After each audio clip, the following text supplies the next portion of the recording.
प्रेम से बोलिए सदगुरु साहिब जी की जय हो। सतनाम साहिब। हे साहिब आपका अनंत अनंत शुक्रिया, अनंत अनंत आभार। साहिब जी आपकी सर्वदा ही जय जयकार।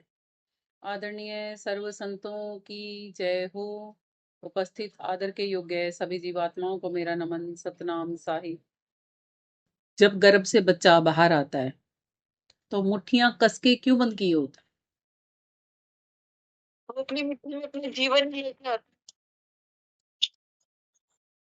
जिसके बाजू नहीं होते, जैसे आंटी ने जवाब दे रखा था कि श्वासों की पूंजी लेके आता है। जिसके मुट्ठी नहीं होती, सुनना एक मिनट, जिसके मुट्ठी नहीं होती क्या वो श्वासें नहीं लेता? वो भी लेता है।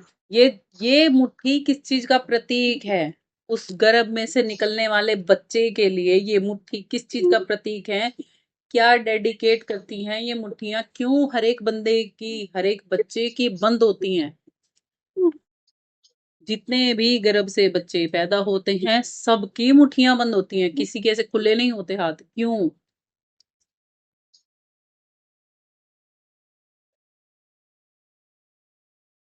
क्योंकि हम जब सुनते हैं ना तो हमें जितना सुनाया जाता है हम उतने पे ही अटक जाते हैं। जैसे मुझको भी पहले यही पता था कि मुट्ठी में बंद मुट्ठी में सांसों की पूंजी लाते हैं, और जैसे जैसे हमारी सांसें निकलती जाती है वैसे वैसे हमारी मुट्ठी खुल जाती है। एक दिन हम मरते हैं तो साथ ही दे हो जाते हैं, बस। है ना? मगर नहीं, ये सत्य नहीं, ये पूर्ण सत्य नहीं। पूर्ण सत्य भी जानना चाहिए। जानकारी होना और पूरा ज्ञान होने में जितना फर्क होता है ना, ऐसे ही पूर्ण सत्य में और अधूरे ज्ञान में भी फर्क होता है। अधूरा ज्ञान तो खतराए जान, और पूरा ज्ञान बना देगा विद्वान। है ना? दोनों में फर्क। वैद हकीम को क्यों कहा जाता है नीम हकीम खतराए जान? क्योंकि उनको ज्ञान की प्रॉपर जानकारी नहीं होती। है ना? इसलिए ही इसको भी समझो कि हम जब मुट्ठी बंद करके आते हैं गर्भ से तो क्यों बंद करके आते हैं इतनी कस के। जी। देखो पहले तो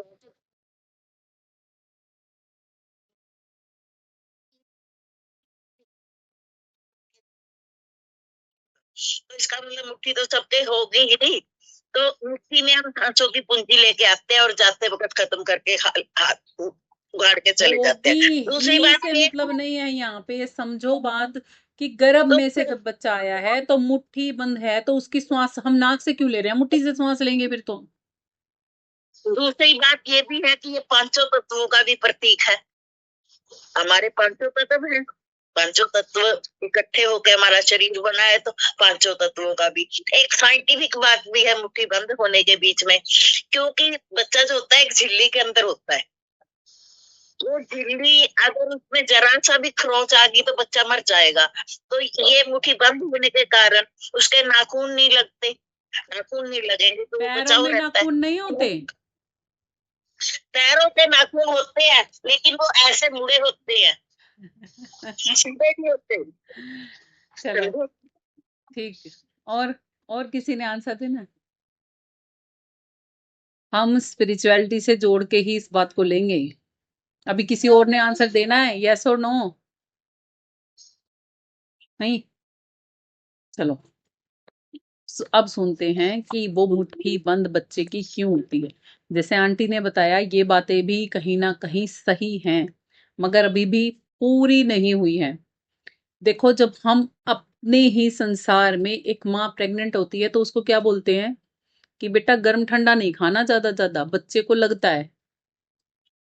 कहते हैं ना, ज्यादा तीखा नहीं खाना, ज्यादा ऐसा नहीं खाना, बच्चे को लगता है। बच्चे को लगता है मतलब उसमें जो हमारे गर्भ में हम कुछ भी चीजें खाते हैं जब वो बच्चे के ऊपर से निकलती हैं तो वो उसको पीड़ा कष्ट देती हैं, उसको महसूस होता है वो सब कुछ। हम संसार में अपनी मुट्ठियां कब बंद करते हैं कस की? पिंड, पिंड है ना ये, गर्भ पिंड है। अंड है और फिर पिंड है और फिर ब्रह्मांड है। अंड पिंड और ब्रह्मांड में सब चीजें एक सिमिलर होती हैं। तो जब वो अंडज के रूप में है और वो भी मुट्ठियां कस की बंद कर रहा है, तो उसका मीनिंग क्या है? हम बाहर आके भी मुट्ठियां कस की कब कब बंद करते हैं?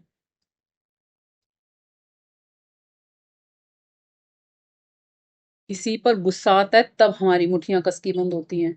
अति गुस्सा हो जाता है ना, तब होती हैं। अति हो जाती किसी चीज की, अति हो जाती है ना किसी चीज की, तब हम ऐसे करते हैं कि बस अब और नहीं। ठीक है ना? तभी करते हैं ना। ऐसे ही वो बच्चा वो 9 महीने सह सह के उस पीड़ा को अति महसूस करता है कि अब और नहीं, मैं गर्भधारण वापस कभी नहीं करूंगा।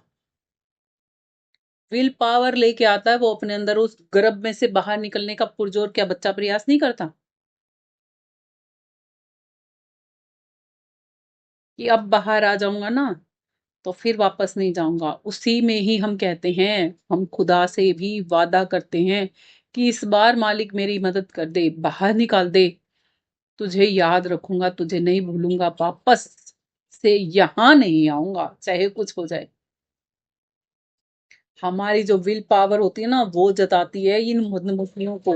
और जब हम इस दुनिया में आते हैं ना, तो लोग हमारी इन मुट्ठियों के बीच में उंगल दे दे के उनको ऐसे कर करके सीधा कर देते हैं बार बार। ये है माया का प्रतीक, कि कानों से हमें वो अपने बारे में सुनाते रहते हैं, और हाथों से ऐसे वो बच्चा बेचारा बार बार बंद करता है कि नहीं, नहीं फंसना यहाँ। और हम फिर से उसकी उंगलियों को टां टां टां टां बेचारे को सीधा करते जाते हैं। उसको जानबूझ के उसका ध्यान देखो एक जगह पे होता है, उसका ध्यान को ऐसे ऐसे भटकाते हैं, उसको बार बार वो चीजें सुनाते हैं जो शायद वो सुनना भी नहीं चाहता। वो आत्मिक शक्ति कब कमजोर होती है हमारी? जब हम इस दुनिया में उतर आते हैं, इन भूलों वाली दुनिया में ग्रसित हो जाते हैं। ये मुट्ठी थी हमारे जज्बे की, हमारे हौसले की। उस आत्मा ने ये बंद की थी इतनी ताकत लगा के कि नहीं, अब नहीं, अब नहीं आऊंगी यहाँ। और इसीलिए कहा है मालिक ने कि बदल जाओ अब के ऐसा मर जाना कि दोबारा से गर्भ में नहीं आना पड़े। अब के चलोगे ना यहाँ से, तो दोबारा से ये कष्ट पीड़ाएं झेलने के लिए ना आना पड़े। इसलिए वो कस की मुट्ठी बंद की थी। और एक दो बच्चों की नहीं होती, हर बच्चे की मुट्ठी बंद होती है, हर बच्चे की होती है। यानी कि हर एक आत्मा को ये पक्का है कि मनुष्य का तन परमात्मा नवाजता है, उसकी मदद करता है, और वो आत्मा प्रॉमिस करके निकलती है कि नहीं, अब नहीं आऊंगी। इससे ये संतों की वाणियां सिद्ध होती हैं कि हाँ, हम वो चीज करके आए थे वहां पर गर्भ में वादा, हम वो चीज अपना के आए थे वहां से, और यहाँ आके जैसे ही इस माया के फंदे में फंसे, और धीरे धीरे मुट्ठी खुल गई। इसीलिए कहा जाता है बंद मुट्ठी लाख की, लाख की होती है वो हमारी मुट्ठी। क्योंकि हमने अपने आप से किए हुए वादे, हमने परमात्मा से किए हुए वादे सब उस मुट्ठी में कैद करके होते थे। और धीरे धीरे हमने क्या कर दिया, मुट्ठी खुलते ही हम भी खाक हो जाते हैं। खुल जाती है तो खाक की, खाक हो जाते हैं ना।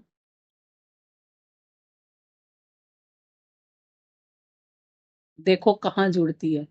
और ये बातें आपने अगर पढ़नी है, तो गर्भ उपनिषद है, उसमें लिखी भी हुई है, पढ़ के देखना, पता चलेगा। पंच तत्वों से हमारा शरीर जरूर बना है, मगर जब उसमें आत्मा होती है ना, उस पंच भौतिक तन के अंदर में, तब वो कितनी पीड़ाओं से, कितने कष्टों से गुजरती है।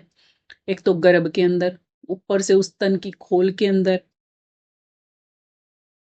बहुत अनंत पीड़ा सहती है वो।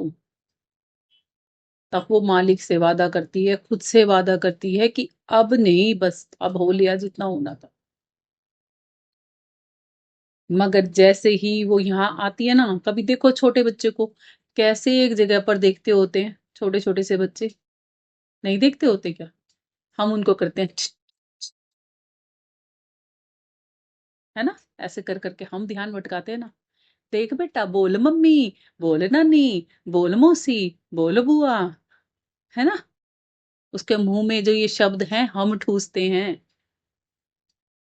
अपनी शक्लें दिखा दिखा के बार बार बोलते हैं मैं तेरी मम्मी। उसको नहीं पता, छुट्टे को बच्चे को नहीं पता, उसके लिए तो चाहे किसी को भी मम्मी बना के खड़ा कर दो उस टाइम पे, उसको क्या पता कौन मम्मी है मेरी, कौन पापा है मेरा, पता होता है क्या उसे? और धीरे धीरे वो पकता पकता पकता पकता पूरा पक जाता है। शायद इसीलिए ही परमात्मा को जब हम याद करते हैं तो माना में ले जाते हैं। जब हम मुसीबतों से घिरते हैं ना तब कहते हैं परमात्मा पता नहीं क्यों मेरे पीछे पड़ रहा है, परमात्मा पता नहीं क्यों नहीं मेरी मदद करता, पता नहीं मैंने ऐसा क्या कर दिया। अरे तूने भुल्लो का संग करके उसी को बुला दिया जिसके लिए तू आया था। सबका साथ कर लिया, उसका साथ छोड़ दिया जिसके लिए दुनिया में आया था, जिसको पाने के लिए तेरी यात्रा चली थी, उस यात्रा को ही बुला दिया, अपने जीवन के असली लक्ष्य को ही बुला दिया। जिस जज्बे के साथ वो मुट्ठी बंद करके आया था, कहाँ गई वो मुट्ठी बंद जो तेरी लाख की थी? क्यों खुद को खाक में मिलाने को तैयार हो गया है मनुष्य? कितना सुंदर शब्द है ना मनुष्य। मन का जो क्षय कर दे, मन से जो परे हो जाए, यही तो साहिब भी कह रहे हैं कि कोई बदलेंगे हरिजन सूर। किसको? मन की आदत को कहा है, आत्मा को नहीं कहा यहाँ पे बदलने के लिए। कि कोई जो आत्मा को जान जाएगा, कोई जो खुद को जान जाएगा, वो मन की जो नेगेटिव वृत्तियां हैं उनसे दूर हो जाएगा, वो बदलेगा कोई हरिजन सूर। आगे साहिब कहते हैं क्या बदलेंगे चोर जवारी माया के मजदूर। क्या बदलेंगे? जो माया में ही मशरूफ रहना चाहते हैं। किस किस को कहा है? चोर और जवारी। जवारी क्या होते हैं? चोर कौन होते हैं? परायों का धन ठगने की लालसा वाले सब चोर। और जवारी कौन होते हैं?